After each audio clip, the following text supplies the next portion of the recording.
بسم الله الرحمن الرحيم إن الحمد لله نحمده ونستعينه ونستغفره ونعوذ بالله من شرور أنفسنا ومن سيئات أعمالنا من يهده الله فلا مضل له ومن يضلل فلا هادي له وأشهد أن لا إله إلا الله وحده لا شريك له وأشهد أن محمدا عبده ورسوله صلى الله تعالى عليه وعلى آله وصحبه أجمعين. Восхваляем Всевышнего Аллаха Субханаху ва Тааля, который достоин всех наших похвал. К Нему прибегаем за помощью и у Него просим прощения за совершенные грехи, и к Нему прибегаем от зла наших душ и наших дурных поступков. Тот, кого Аллах Субханаху ва Тааля наставил на истинный путь, то никто не ведет его в заблуждение, а тот, кого Аллах Субханаху ва Тааля ввел в заблуждение, то никто не наставит его на истинный путь. И я свидетельствую, что нет божества достойного поклонения, кроме Всевышнего Аллаха Субханаху ва Тааля, который един, и нет у него сотоварищей, и свидетельствую, что Мухаммад, саллаллаху алейхи вассалям, его раб и его посланник, амма ба'д, и после этого, ассаляму алейкум ва рахматуллахи ва баракатух. Иншааллах, постараемся уместиться за 3 дня в тему заката. Тема важная, тема необходимая. Понятно, что не каждый из здесь сидящих оплачивает закат, но знать одну из основ ислама, хотя бы в общих чертах, примерно необходимо. И слово закат известно всем. У этого слова, у этого арабского слова есть свое мнение, свой перевод этого, свое значение, свой перевод, и даже не один, и даже понимание смысла только слова закат уже немного дает понимать о том вообще, о теме заката, так как слово закат, оно переводится как чистота, очищение, ат-тахара, его одно из значений, так как закат он очищает как человека самого, его, скажем, кальб, его сердце, так и очищает имущество, из которого закат выплачивается, так как посланник Аллаха, саллаллаху алейхи вассалям, сказал в одном из хадисов, что у имущества есть свой вред, своя грязь, и выплачивая закат, человек от этой грязи избавляется, имущество у него очищается, становится чистым. Поэтому, если же закат не выплачивать, то имущество все станет таким вредным и грязным, которое, скажем, будет вредить человеку. Также один из смыслов слова закат – это аннама, то есть рост, увеличение. Поэтому закат выплачивается из того, что обычно растет и увеличивается, потому что то, что не растет, то, что не увеличивается, то, что не является ценным, с этих вещей закат не выплачивается. Также смысл слова закат аль-барака, то есть баракат, благословление, по-другому польза, потому что Аллах Субхану ва Тааля дает имущество человека, этот баракат, эту пользу, и закат, он имущество не уменьшает, а только помогает ему его расти, и тем более, если в этом мире что-то бывает, уменьшается, то это сохраняется у Всевышнего Аллаха Субханаху ва Тааля. Поэтому в любом случае то, что человек выделил, отдал, это не потерялось, а сохранилось. И то, что осталось, иншаллах, в этом будет баракат от Всевышнего Аллаха Субханаху ва Тааля. Также один из смыслов слова закат – это аль-мадху, восхваление. То есть тот, кто закат выплачивает, он будет восхваляем Всевышним Аллаху субхану ва тааля. Также и среди людей его положение будет лучше, чем у остальных, потому что люди будут, если будут знать о том, что выплачивать закат, то будут о нем говорить только с хорошей стороны, и также перед Всевышним Аллаху субхану ва тааля его положение будет также возвышенным. Таким образом, это вот часть смыслов перевода слова «аз-закат», и все они, скажем, это значения языковые, не шариатские, но все они указывают на, скажем, связаны с самой темой заката, то есть закатом в шариате. Что касается заката то есть в исламе, в шариате, то закат – это выплата определенной части имущества, которую назначил Всевышний Аллах субхану ва тааля. Это обязательная выплата, потому что закат, он фарз. Это выплата, обязательная выплата части имущества, которое берется у человека, забирается или он сам оплачивает, и отдается определенным людям. Понятно, что есть определенные условия, это обязательно, когда у одного забирается, другому отдается. Один сам человек выделяет и кому-то другому отдает. Понятно то, что есть определенные условия, есть имущество, с которого закат выплачивается, определенные виды имущества, которые выделены шариатом для этого. Есть еще условия, которые касаются самого имущества, которые, иншаллах, мы с вами рассмотрим. Поэтому факт то, что, как сказал посланник Аллаха, отправляя Муаза ибн Джабаля радиллаху анху в Йемен, сначала научил его, то есть сначала научи их, то есть шахаде, то есть исламу, вера, чтобы у них появилась. Когда они уверуют, научи их намазу, и когда ты научишь их намазу, то научи их то, что есть закат, который тухаду мин агнияихим, который берется, забирается у богатых, фатарадду иля фукараихим, и отдается бедным и нуждающимся. Поэтому то есть, это часть имущества, и эта часть, она небольшая, часть имущества, то есть часть некоторых видов имущества человека, которые обычно растут, увеличиваются, которые приносят человеку прибыль или являются ценными вещами, то есть с них берется часть, небольшая, маленькая часть, когда выполняются условия закат, и отдается определенным категориям людей, которые также Аллах субхану ва тааля в Коране, в суре Тауба, перечислил список тех, кому закат отдается, кому закат передается. И закат, как известно, является одним из столпов ислама, одним из 5 столпов ислама, потому что первый – шахада, свидетельство «Ля иляха илля Мухаммад Расуллах». Второй столб – совершение намаза пятикратного. И третий столб идет выплата заката. Выплата заката, и поэтому даже и в Коране примерно в 30 аятах намаз и закат, они приводятся всегда вместе. Всегда вместе, то есть закат отдельно в Коране упоминается очень редко.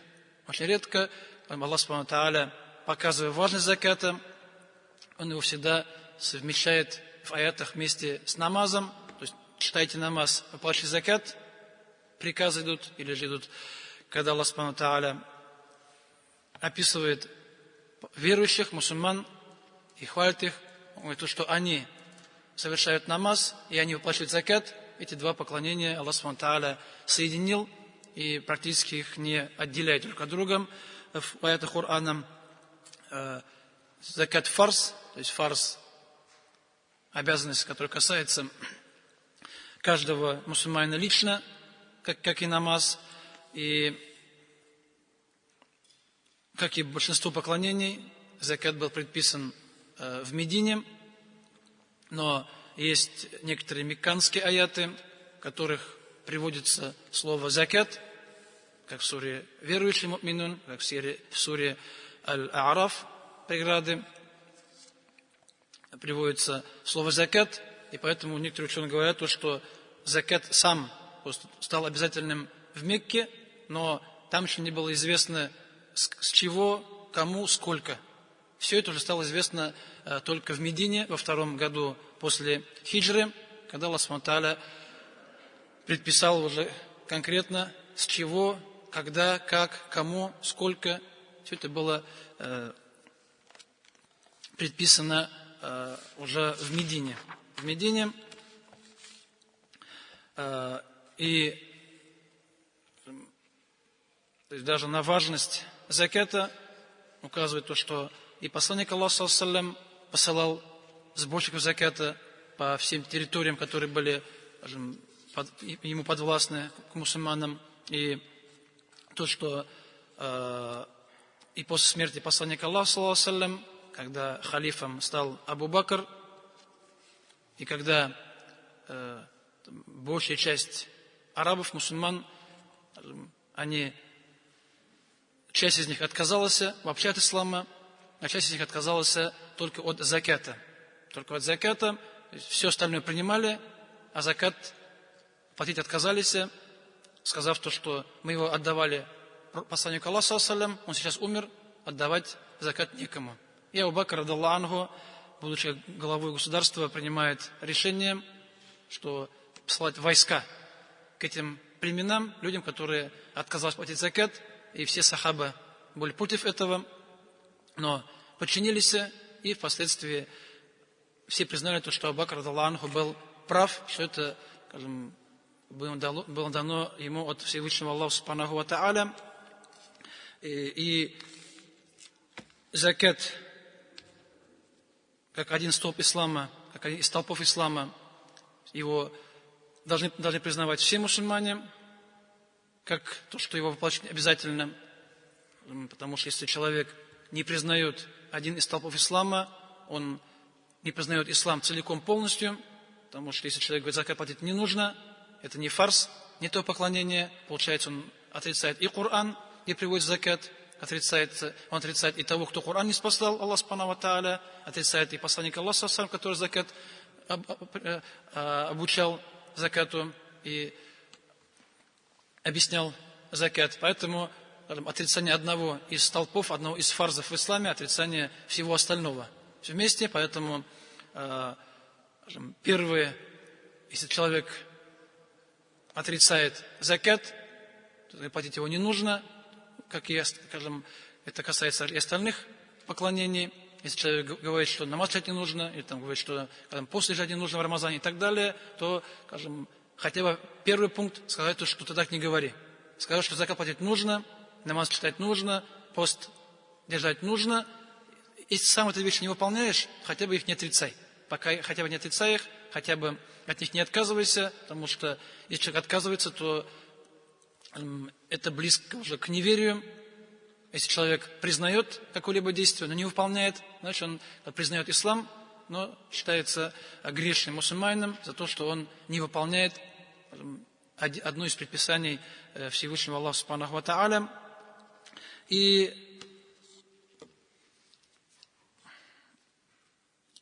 закат, как фарс, как предписание Всевышнего Аллаха Субханаху ва Тааля, мусульманин обязан подчиняться, даже, скажем, если он не знает каких-либо польз для себя в этом мире или в ахирате, только то, что он является фарзом, только то, что он предписан Всевышнему Аллаху Субхану ва Тааля, это уже достаточно, тем более, если уж Аллах Субхану ва Тааля предписал что-либо верующему мусульманину, то он человека не оставит без награды, человек, скажем, не останется без ничего, но из-за того, что мы с вами люди, а человек, он любит видеть результат, он хочет видеть результат, ему интересно, что его ждет в будущем, что ему будет, если он сделает такое-такое действие, то, скажем, поэтому и приводится, и в хадисах приводится побуждение к закату, когда заинтересуется человек, то, что будет награда ему, то так, и ученые, и из хадисов из-за этого выводят разные пользы от выплаты заката. Поэтому, чтобы человек заинтересовать, чтобы было интереснее было, чтобы человек его изнутри имам побуждал к закату, потому что он будет примерно знать, что его ожидает. Поэтому и приводятся и хадисы часто, как награда какая же человека, и ученые приводят пользы за выплату заката. Потому что закат как поклонение, значит, это приводит к тому, что человек приближается к Всевышнему Аллаху Субхану ва Тааля. Потому что, как сказано в хадисе, что человек наиболее сильно приближается к Всевышнему Аллаху Субхану ва Тааля, совершая то, что он предписал, совершая фарзы. Значит, выплата заката – это, скажем, еще один шаг к Всевышнему Аллаху Субхану ва Тааля. Это закат, как уже говорили, очищение и души человека, потому что от скупости, от жадности, потому что человек, в нем есть любовь к имуществу, к деньгам, и человек, скажем, он не хочет с ними делиться обычно.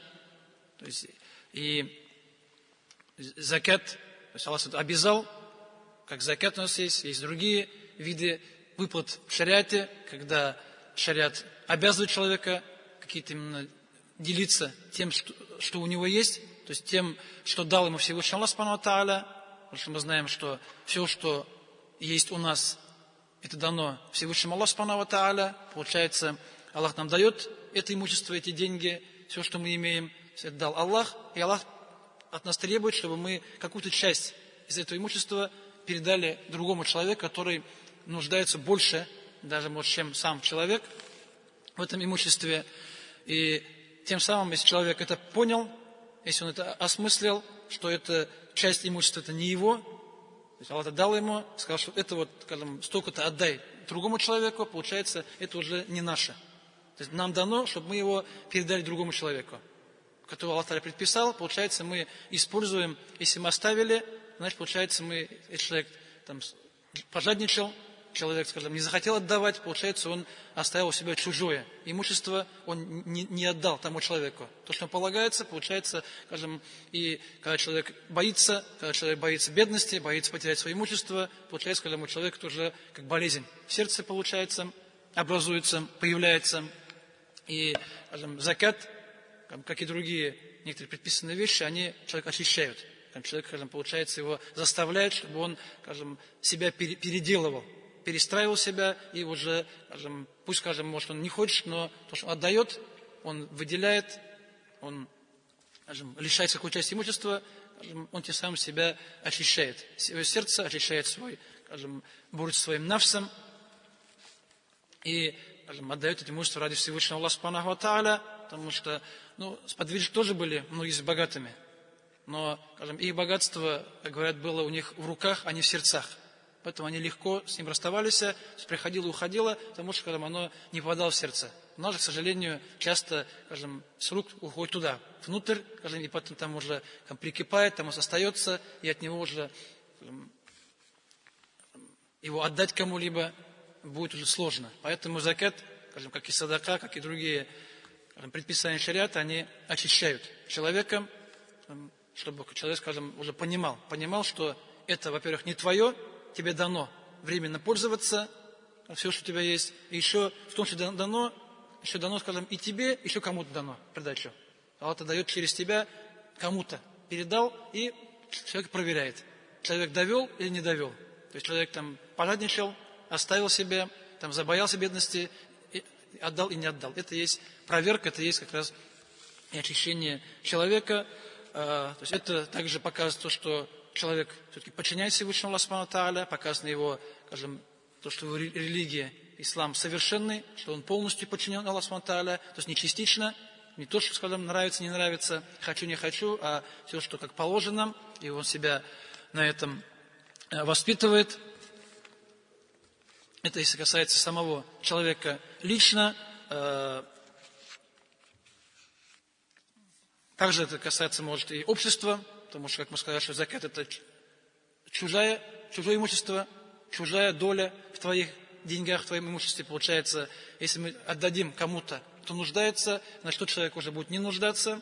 И впоследствии, если человек нуждается, ему никто не дает, значит, человек будет воровать такой, человек будет присваивать, человек будет, скажем, обманывать, и тем самым общество будет разлагаться постепенно. Если бы все, кто, кому положено будет отдавать закат, выплачивать в обществе, то, иншаллах, там не останется тех, кто нуждаются. То есть, и такие хадисы есть, что посланник Аллаха саллаллаху алейхи ва саллям сказал, что будет такое время, когда человек, желающий отдать закат, не найдет того, кто его примет. И одно такое время уже было, это примерно где-то в сотом году, уже по хиджре, во время правления Умара ибн Абдул-Азиза, рахимахуллах, которое длилось там 2 года там, с небольшим. Но из того, что Умар ибн Абдул-Азиз, которого даже иногда называют 5-м халифом праведным, хотя он там далеко не 5-й по числу, он там уже там, между Али там, и Умаром ибн Абдул-Азизом было примерно 60 лет, там много было правителей, сменилось, скажем, но из-за того, что он был похож на Абу-Бакра, Умара, Османа и Али по своей праведности, то есть он был ученым, скажем, и его назначили, скажем, правителем, ну там переходило как по наследству в то время, как у королей, скажем, такой стал мусульман, и в его время, из-за того, что он был богобоязненным, он, скажем, был ученым, знающим богобоязненным, то и общество стало таким, и буквально за 2 года люди закат выплачивать не находили, кому отдать закат.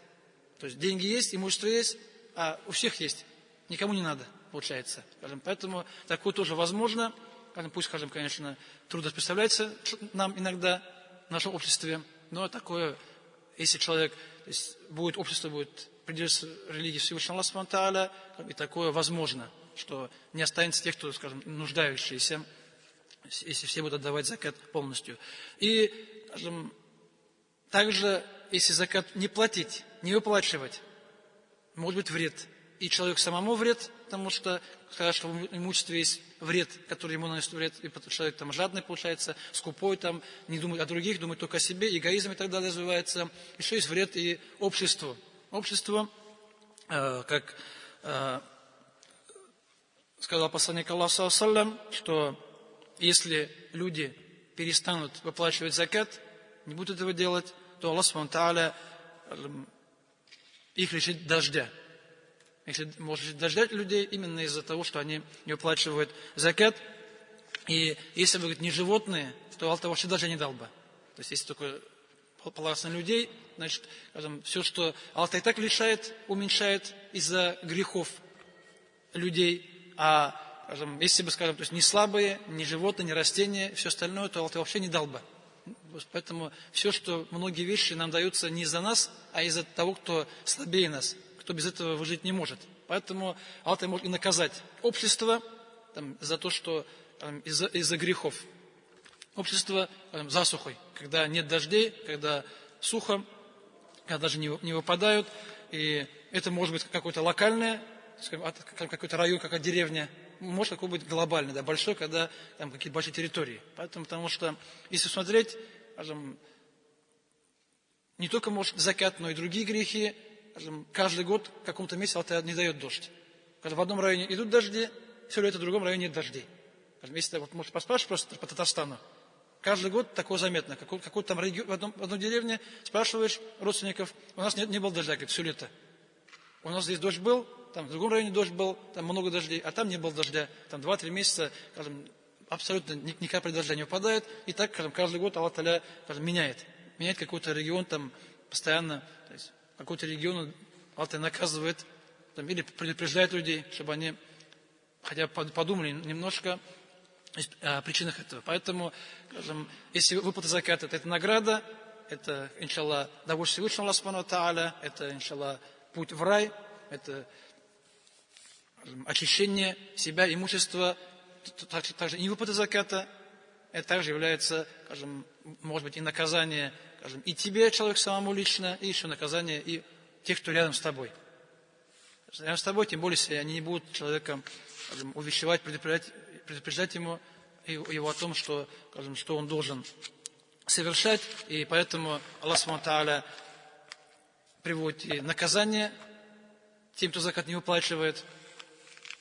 Это приводится и в Коране, то, что в суре Тауба, то, что в судный день возьмут золото и серебро, и их будут, скажем, раскалять в огне Джаханнама, и затем эти раскаленные пластины будут прижигать, скажем, спину, живот, там, бока, там, лоб человека, который закат не уплачивал.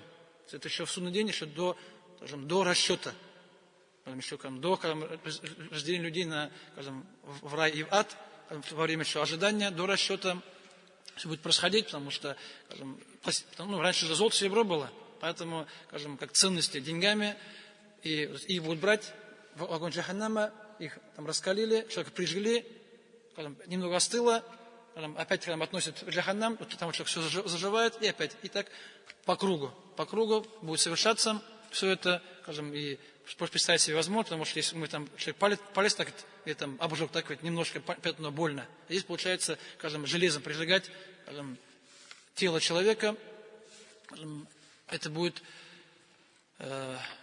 очень сильно больно, понятно.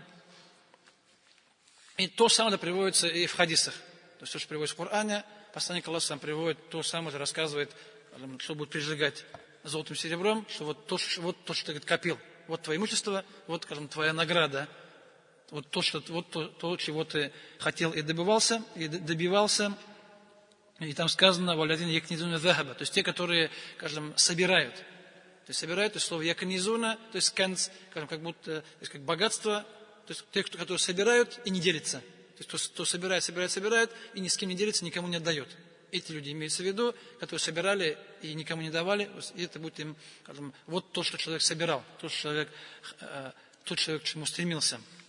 Или это другой хадис, где сказано, что тут у кого были животные, коровы, верблюды, бараны, и он не выплачивал с них закат, то в судный день человека поставят, и там станет все стадо, которое у него было, и будут стоять впереди самые тучные, самые большие животные, и они, скажем, побегут, скажем, будут его там топтать, бодать, скажем, и все стадо приберется по человеку полностью. Понятно, что в судный день человек уже не умрет от этих ран, то есть не скончается, скажем, то есть все стадо прибежит, человек встает, пока стадо делает круг, возвращается, все у него заживает. И потом второй круг, и так, скажем, какое долгое время. Тем более, как сказано, что в судный день люди будут стоять 50 тысяч лет, ожидая расчета суда Всевышнего Аллаха Субхану ва Тааля, значит, это будет длиться, скажем, это еще до Джаханнама, еще до расчета. И также есть хадисы, где сказано, что в судный день Аллах Субхану превратит богатство человека, который собирал такую, скажем, облезлую, плешивую, такую некрасивую змею. И змея будет за человеком гнаться. Человек будет увидеть ее и будет от нее убегать, потому что когда что-то такое большое, такое некрасивое, да, когда за человеком гонится змея, когда человек будет убегать, она будет говорить: я твое имущество, это богатство, ты же меня собирал всю жизнь. То есть куда от меня убегаешь? То есть вот ты меня собирал. То есть вот, скажем, все, что твое стремление, твои желания, вот я здесь, скажем, и он будет убегать. Если в этом мире мы увидим, что человек гонится так, за богатством, за дунья человек гонится, там будет убегать, потому что здесь копил, а там увидит результат того, что он собирал в этом мире, и будет, наоборот, от этого убегать, и она его поймает, там, вокруг тела обойется, и будет его жарить прямо в рот. Это змея. Он говорит, что вот то, что ты собирал, вот все твои, скажем, результат всей твоей жизни, вот, скажем, то, что набрал, то, что ты собрал. Поэтому это вот часть хадисов, в которых приводится как наказание за закат, поэтому это уж просто немножко о важности, о необходимости. Понятно, что не все здесь сидящие, скажем, имеют что-то, чтобы выплачивать закат. Возможно, имеют, потому что Аллах знает лучше, скажем, что у кого, сколько имеется. Тем более, скажем, даже если, скажем, я, скажем, знаю многих из вас, скажем, по именам, фамилиям, но я просто не знаю, что у вас дома есть, так ведь? Потому что имущество есть внешнее, имущество есть, скажем, видимое, есть невидимое имущество. Может, скажем, видимое, скажем, это, скажем, то, что мы можем видеть, а у человека может дома быть то, что невидимо. И, скажем, даже когда посланник Аллаха сам отправлял сборщиков заката, то они, скажем, собирают то, что было видно, то есть коров, скажем, верблюдов, баранов, так, которых можно увидеть. А никто же не посылал человека домой, там, иди пошли у него деньги. Сколько у него дома денег есть. Скажем. Поэтому человек, каждый сам считал свои деньги. А верблюдов, скажем, баранов считал уже с большей заката, потому что их видно, их не спрячешь. Поэтому, скажем, видимое имущество это одно, еще есть, скажем, такое явное, есть скрытое, невидимый человек, который человек сам с ним разбирается, сам его, скажем, сам с него закат выплачивает. И никто там уже не может лезть в его бухгалтерию, да, лезть в его кошелек, скажем, и считать, сколько у него денег есть. То есть и потом, скажем, судить, отдал закат человек или не отдал закат после этого.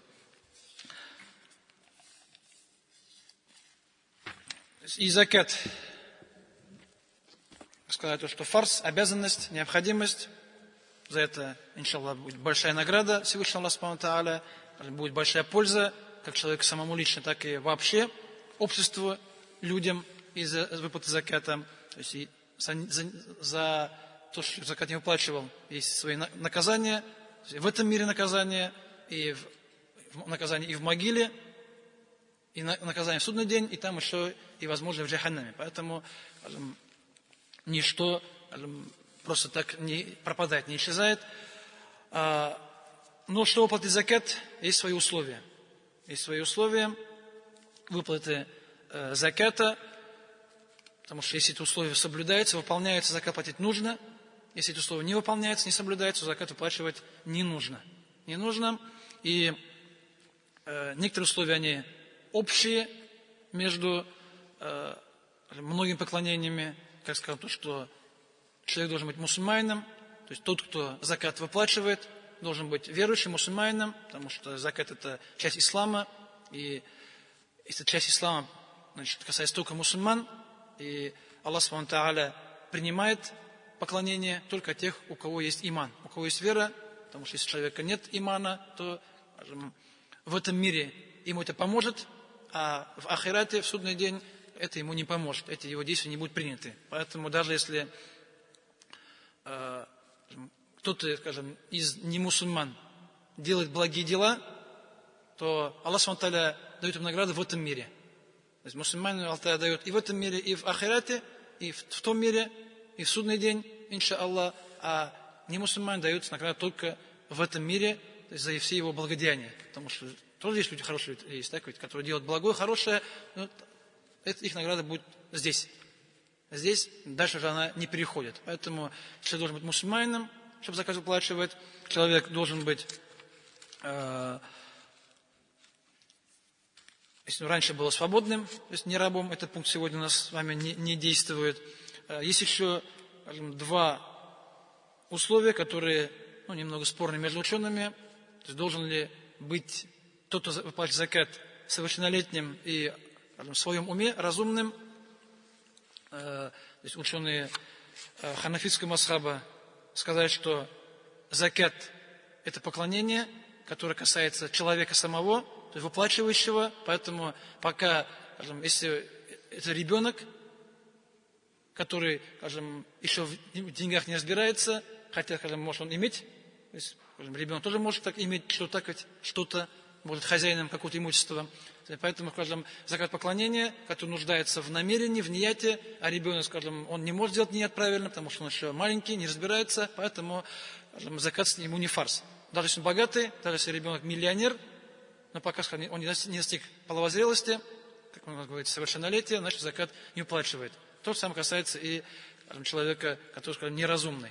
Неразумный, тот, кто не в своем уме, то есть, скажем, который, скажем, психически больной бывает, скажем, или там, скажем, больной именно с детства, скажем, то есть это ребенок, и они похожи.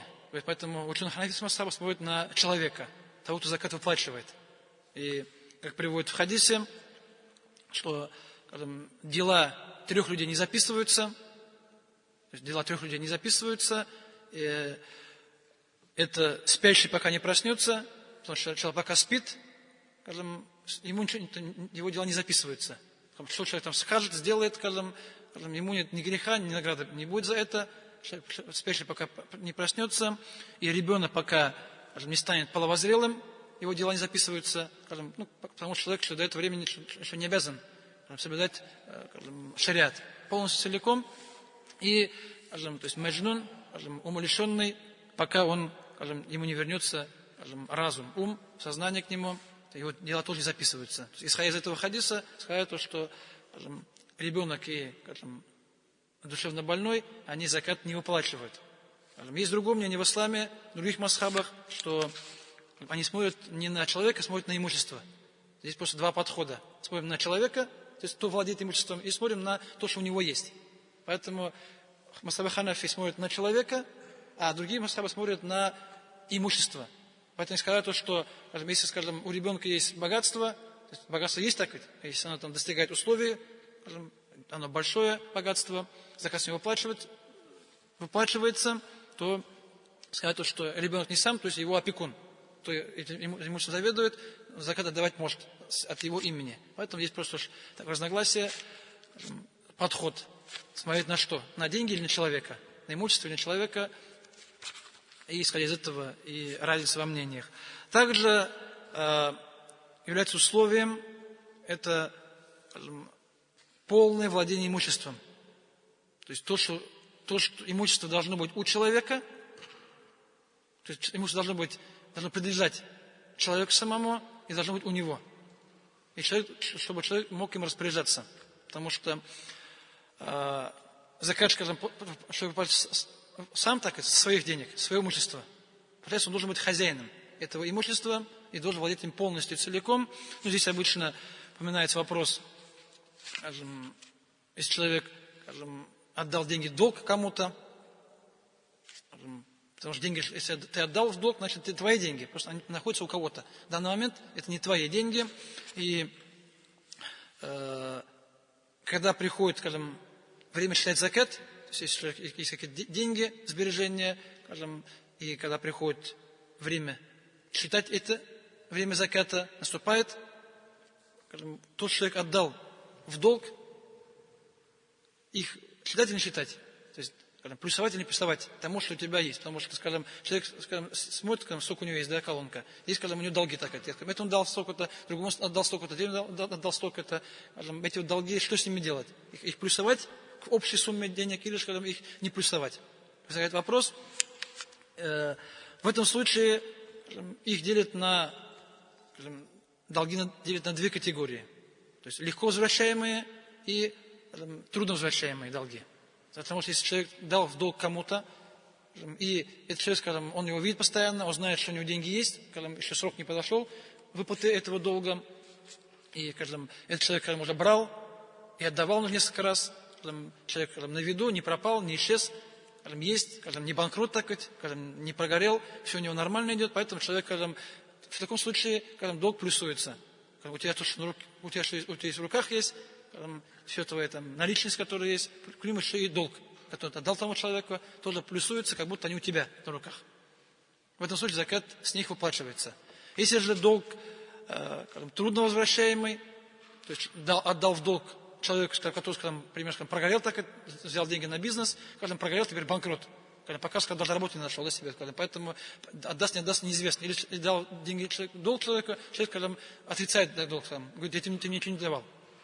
Или человек, скажем, ты дал в долг, человек пропал, да, скажем, пропал и долг, скажем, и человек, скажем, да, скажем, исчезли, поэтому в этом случае долг, скажем, есть так ведь, потому что ты человеку деньги отдал. И деньги твои, так ведь, потому что, скажем, тебе их не вернули, значит, они твои, ты их никому не подарил. Поэтому, получается, твои деньги у кого-то где-то, неизвестно где. И вернуться, не вернуться, неизвестно. Поэтому в этом случае, скажем, эта сумма, скажем, не плюсуется. Пока, скажем, если они вернутся, мы их сможем так прибавить, да? Когда вернутся. Пока не вернулись, получается, скажем, такой, как мне должны, скажем, 100 тысяч, скажем, все, пока записал, что, скажем, такой, скажем, висячий долг, который еще неизвестно. Ты эти деньги увидишь или не увидишь когда-либо в своей жизни. Поэтому, скажем, может быть твоим, и, в принципе, у тебя, скажем, есть, скажем, если у кого-то, но чтобы его можно было легко вернуть, легко можно быть им то есть воспользоваться даже где-то в будущем. Потому что, скажем, когда говорится про собственность, потому что это твоя собственность, скажем, частная собственность человека, его имущество, скажем, его деньги, то, скажем, если человек скажем, чем-то владеет, скажем, и оно куда-то делось, все равно твое, так ведь. Просто здесь, скажем, есть долг, есть еще, ну, там в книгах упоминаются, скажем, такие древние примеры, человек, скажем, закопал свои деньги где-то, да, и найти не может. Так, потому что закопал, скажем, где-то, да, скажем, и, скажем, потерял, найти не может, это тоже твои деньги. Их там может много быть, но пока ты их не нашел, закат тоже не уплачиваешь. Поэтому, скажем, если человек потерял что-то, опять-таки твое считается. Потому что, если ты потерял какую-то вещь, что-то, кто-то нашел эту вещь, то, скажем, это, скажем, он нашел твою вещь. Скажем, и то, что он нашел, он хозяин не стал. То есть, скажем, имущество, скажем, пусть пропажи, скажем, собственность не переходит тому человеку. Все равно остается твоим. Поэтому, если ты нашел что-то вещь, получается, должен вернуть хозяина. Ты должен искать хозяина, чтобы ее вернуть. То есть не скажешь, что скажем, о, Аллах телефон дал, да, скажем, о, альхамдулилlah, хорошо, да, скажем, телефон нашел, да, на улице, да, симку выкинул, да, скажем, телефон себе оставил. Это, получается, чужое имущество присвоил себе, скажем, а не твое. Скажем, так, поэтому, скажем, если ты на улице поймают, да, скажем, телефон пробьют, так, да, скажем, по имени, так, его заберут, да, если он не твой. Хоть даже ты нашел, хоть украли, там, нашел, без разницы. Поэтому, скажем, если ты потерял, значит, твое так имущество. Получается, когда человек потерял, так скажем, крупную сумму денег, так, к примеру. Тут нашел, тогда ему не вернул. То есть это твои деньги, так, но ты опять их не считаешь, да? Потому что, может, конечно, вернуться когда-нибудь, возможно, можешь и вернуться, да? Поэтому, когда у тебя они есть, они твои, просто где-то у кого-то, где-то, да, непонятно. Но они твои. Скажем, они, скажем, не стали собственностью того, кто нашел. Потому что в исламе, скажем, чтобы собственность перешла, нужно, скажем, вещь продать. Если человек купил, да, скажем, заплатил деньги, скажем, или там какую-то другую вещь отдал, скажем, как бартер, тогда ты станешь собственником. Эта вещь, скажем, если, конечно, скажем, торговля, сделка была действительной, да, по шариату, правильной, если она была. То есть, чтобы там не было чего-то запрещенного в этой сделке. Если человек купил, он стал хозяином. Если человек подарили, он стал хозяином. Если человек, скажем, то есть, скажем, получил в виде наследства, или ему завещали, он стал хозяином. А в других случаях практически, скажем, если нашел, так, не хозяин, да, скажем, отнял, там не хозяин, так, украл, не хозяин. Поэтому, значит, это чужой. То есть, если человек тут украл, тебе продал, получается, скажем, он тебе чужой продал. Не свое. Получается, скажем, этот телефон, он твоим не стал. Ты деньги отдал свои, а телефон, он, скажем, не твой. Просто чей телефон, ты им пользуешься, пока, скажем, потому что, ну, думаешь, что твой, думаешь, что купил. Но собственность тебе не перешла. Поэтому, чтобы вещь была собственность человека, скажем, собственности и у тебя была. Потому что много чего есть, да, как у нас, у кого-то, да, где-то, да, имущество наше, скажем, которое вроде наше, а вроде, может, и не наше, да, скажем. Поэтому, скажем, надо, чтобы у тебя было, чтобы ты им легко пользовался, легко мог вернуть. Вот с этого всего закат и выплачивается. И наша была собственность, чья-то. То есть, скажем, собственность получается, то есть частная, да, то есть личная собственность, потому что если, скажем, имущество, скажем, нет собственника, то с него закат не выплачивается. Потому что, скажем, ну, бывает имущество государственное, так, которое нет там одного собственника, потому что государство, скажем, собственник. Есть, скажем, у нас имущество, скажем, вакуфное имущество есть в шариате, когда, конечно, у нас больше вакуф Коран, так, да, скажем, у нас так ведь, у нас в Коране написано, что вакуф, да, там, то есть вакуф из мечети выносить часто. Поэтому это такой маленький пример. Когда человек, скажем, что-то свое, скажем, он, скажем, принес в мечеть, когда поставил, когда написал вакуф, получается, теперь стал общий. То есть Коран был твой, когда ты написал вакуф, стал общий.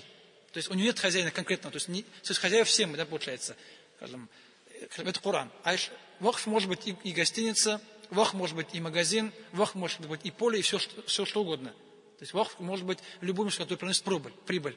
Поэтому, скажем, если, скажем, человек, скажем, владел, скажем, 10 магазинами, к примеру, скажем, один, скажем, решил, скажем, он, скажем, отдать как вакуф, скажем, наши какие-то цели, скажем, на мечеть, скажем, мадресе, там, скажем, что там, бедным, нуждающим и так далее. Получается, скажем, он его выводит, скажем, он делает намерение, он говорит, что это имущество вакуф, все, у него осталось 9. Теперь этот магазин не его. И прибыль же, скажем, ему идти не может. Понятно, то, что там есть персонал, есть, который получает зарплату, а вся прибыль остальная, все минус расходы, да, скажем, на зарплату и так далее, она уходит туда, куда человек намерился. Скажем, если сказал мечеть, значит, получает только на мечеть. Потому что никуда другие цели использовать нельзя. Этот такой институт вакфов, он, скажем, он у нас в России был до революции у татар очень сильно распространен, скажем, и во всем мире сейчас существует. Скажем, то есть на это люди живут. То есть на это, скажем, живут мечети, скажем, живут там всякие там мадресе, скажем, живут там бедные и так далее. Именно то, есть, то что кто-то, скажем, свое отдал, то есть ради Аллаха Субхану Тааля, чтобы прибыль шла кому-то, да, скажем. Получается, это имущество общее, то есть у него нет хозяина. Нет хозяина, поэтому заказ не выплачивается. Потому что, скажем, скажем, всякие там, видишь, фирмы так есть, там, заводы и так далее, то есть там заказ не выплачивается, потому что там хозяев так. Потому что, если, скажем, ОАО, так, скажем, это акционерное общество, значит, там уже акционеры есть, они хозяева, они собственники. Получается, там их может много так быть. Может там 5 есть, там может 10, 20, может 1000, да? Но там есть хозяева, много их. Получается, заводы, все остальные же, у нас сейчас не государство так, у нас сейчас же частные, да, получается.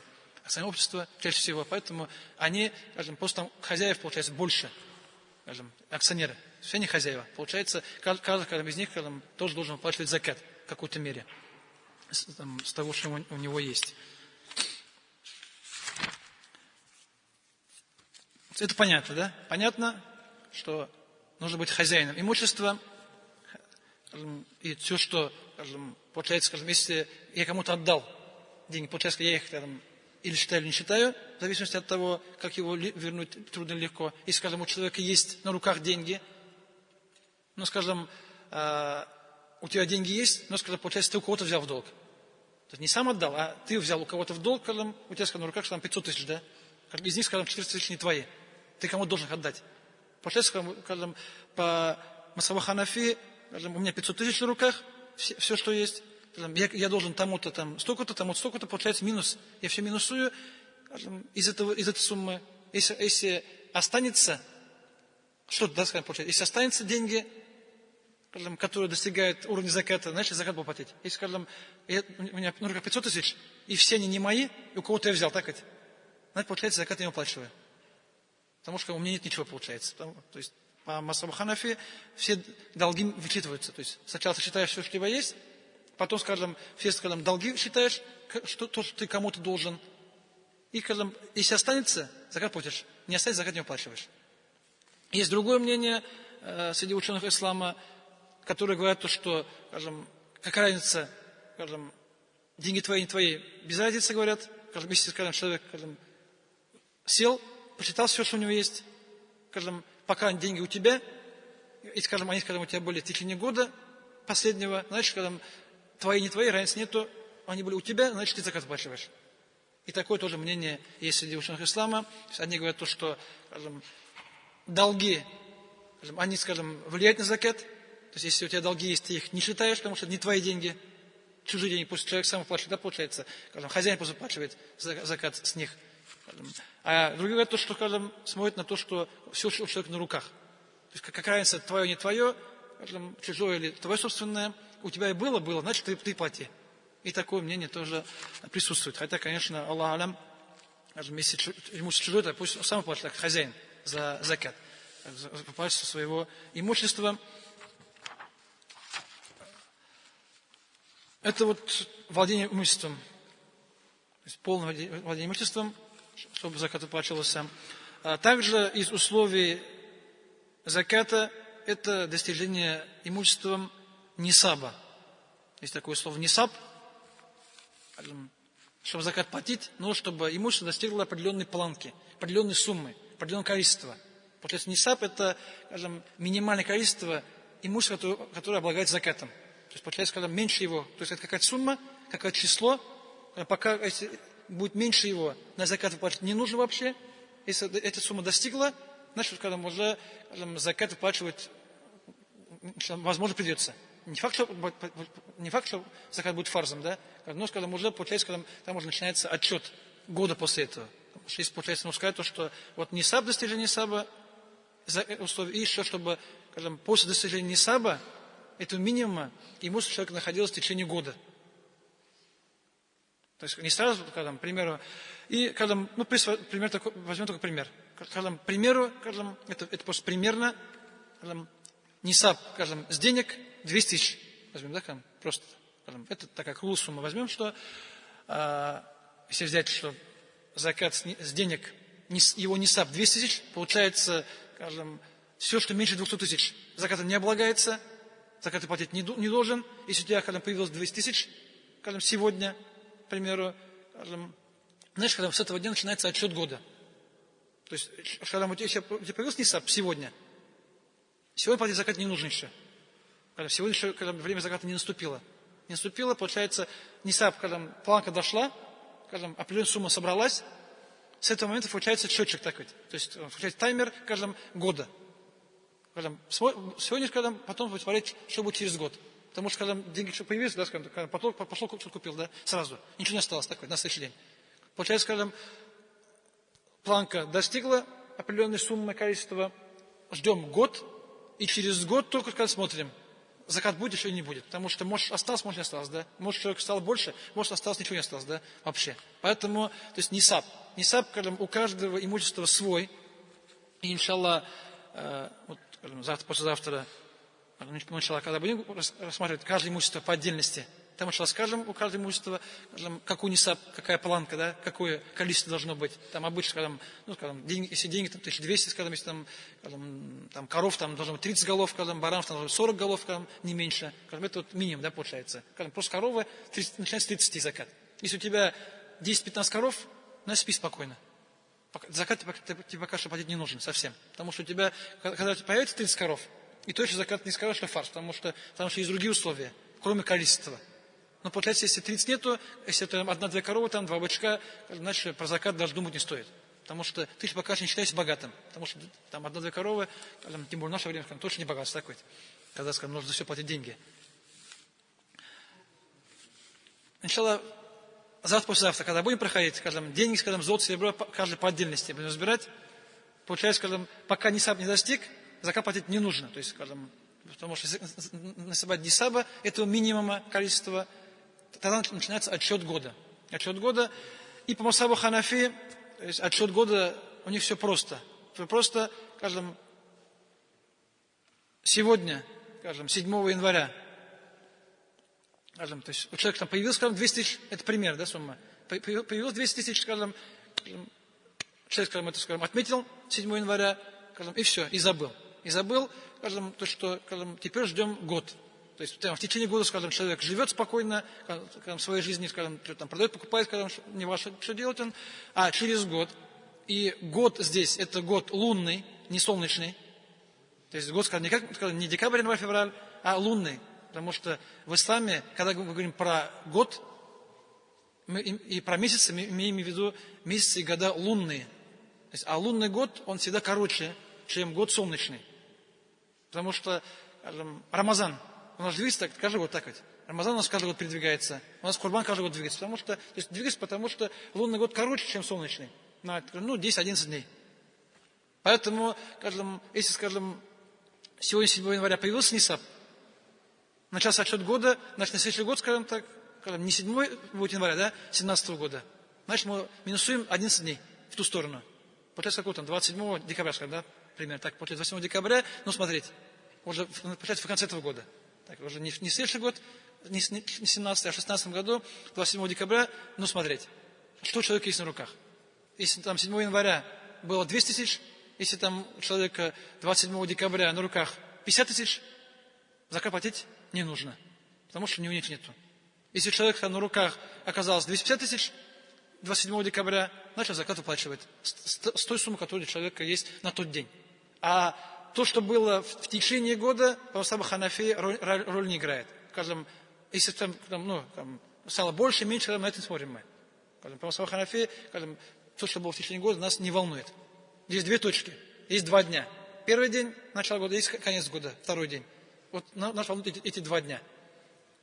В то же время в исламе есть и другое мнение. Оно же есть и один из учеников Абу Ханифы, Зуфар, сказал, что надо, чтобы 200 тысяч было в течение года. То есть, чтобы в течение года сумма была не менее 200 тысяч.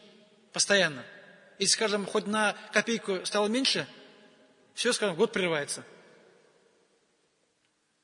А мазхаб Ханафи сказал, что это сложно, потому что, получается, нужно постоянно смотреть так. Потому что мы, скажем, нисаб достиг, потом, скажем, мы, скажем, целый год, скажем, не волнуемся, потому что здесь, получается, нужно целый год стоять смотреть, меньше, больше, да, получается. Нужно постоянно контролировать всю свою сумму, да, скажем, считать каждый день, получается, да. Нужно, сколько у тебя есть в кармане, там, да. Ну, понятно, скажем, если у кого-то денег нету, мало, да, там считать нечего. А вот у тех, у кого там больше, там понятно, что там они уже, скажем, превышают нисаб намного, да.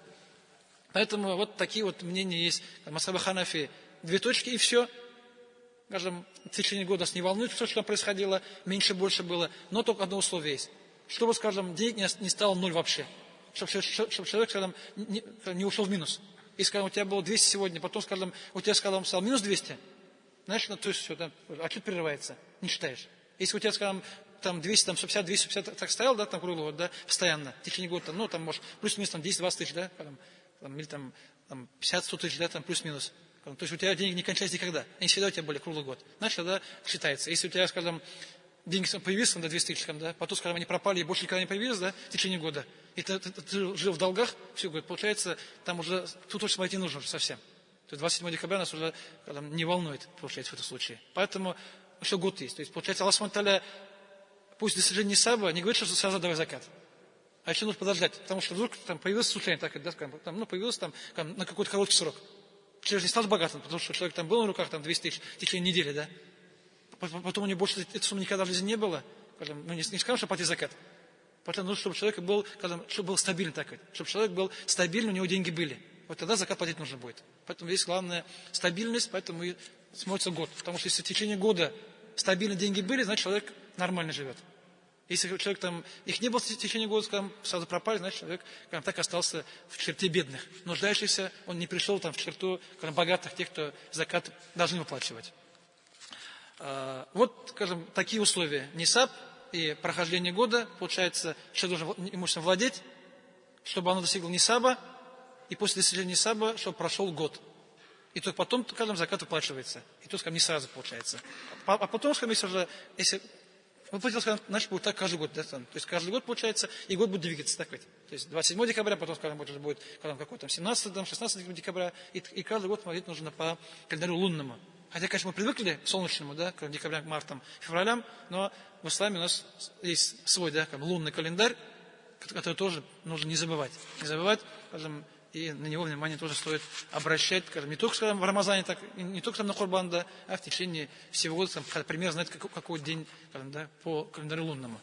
Тем более же у нас есть пост, так, в середине месяца, так, это не полнолуние. Ну, конечно, если луну увидел, там понятно, можно поститься. Ну, скажем, полнолуние, скажем, уже оно бывает в разное время, скажем, не всегда в 15 так, декабря, так, оно бывает в любой дни месяца, скажем, солнечного. Поэтому, скажем, да, определить в середине месяца, примерно, то есть 13-15, нужно знать, какой там, да, день месяца, чтобы поститься именно в правильные дни. Иншаллах. Ваякум. Субханак Аллаху бихамдик. Нашхаду алла иляха. Ассаляму алейкум. Рахматуллахи баракатух.